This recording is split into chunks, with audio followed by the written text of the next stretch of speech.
ഞാനിന്ന് ബീഫാണ് കേട്ടാ വെക്കണത്. അപ്പോൾ ഞാൻ ബീഫ് വെക്കുമ്പോൾ എങ്ങനെയാണെന്ന് വെച്ച് കഴിഞ്ഞാൽ എല്ലാ പൊടികളും കുറേശ്ശെ ഇടും. മുളകും മല്ലിയും മഞ്ഞൾപ്പൊടിയും ഗരം മസാലയും അതുപോലെ എനിക്ക് ഇഞ്ചിയും പച്ചമുളകും വേപ്പിലയും സവോളയും എല്ലാം ഇടും. പൊടികൾ കുറേശ്ശെ ഇടുള്ളൂ, അധികമൊന്നും ഞാൻ ചേർക്കില്ല, കുറേശ്ശെ ഇടും. പിന്നെ പച്ചവെളിച്ചെണ്ണ ഒഴിച്ച് നല്ലോണം കൂട്ടി തിരുമ്പി വെക്കും.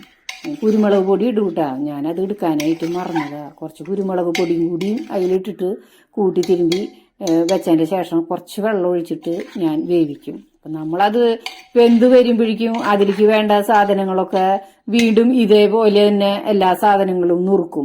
പിന്നെ എന്താ വെച്ചിട്ടുണ്ടെങ്കിൽ പച്ചക്ക് ഇടുമ്പോൾ ഞാൻ ഒരിക്കലും വെളുത്തുള്ളി ഇടില്ല കേട്ടോ, അത് ഞാൻ വാട്ടിയിട്ട് തന്നെ ഇടുള്ളൂ. ബാക്കിയുള്ള സാധനങ്ങൾ മാത്രം ഞാൻ കുറേശ്ശെ ഇടുള്ളൂ കേട്ടോ. പിന്നെ പോരാത്ത അതിന് വേണ്ട സാധനങ്ങളൊക്കെ അടുപ്പിച്ച് വെച്ചാൽ നമ്മുടെ പണികൾ വേഗം കഴിയുമല്ലോ. പിന്നെ എങ്ങനെയാണെന്ന് വെച്ച് കഴിഞ്ഞാൽ മോൻ വരുമ്പോൾ കൂടുതൽ ഭാഗം വീട്ടിൽ ബീഫ് മേടിക്കുക. കാരണം അവൻ എറണാകുളത്ത് നിൽക്കുമ്പോൾ എങ്ങനെയാണെന്ന് വെച്ച് കഴിഞ്ഞാൽ അവൻ ചിക്കൻ മേടിച്ച് വെക്കും, ബീഫ് വെക്കല് കുറവാണ്. ഇവിടെ വന്നു കഴിഞ്ഞാൽ ഞാൻ ഇങ്ങനെ വെക്കണതാണ് അവന് ഇഷ്ടം. അപ്പം അത് കാരണം കൂടി ഇവിടെ വന്ന ആള് ബീഫിന് മേടിച്ചു കൊണ്ടുവരിക.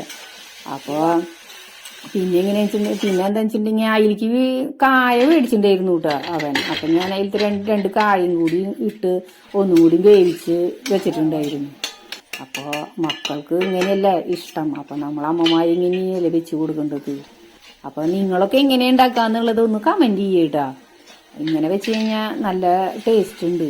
ഇവിടെ എല്ലാവർക്കും ഇങ്ങനെ വെക്കേണ്ടതാണ് ഇഷ്ടം. അപ്പം നിങ്ങളൊക്കെ എങ്ങനെയാണ് വെക്കാന്നുള്ളതും നിങ്ങളുടെ ഇഷ്ടങ്ങൾ എന്താ എന്നുള്ളതൊക്കെ കമൻറ്റ് ചെയ്ത് കഴിഞ്ഞാൽ എനിക്കും കൂടി അറിയാലോ.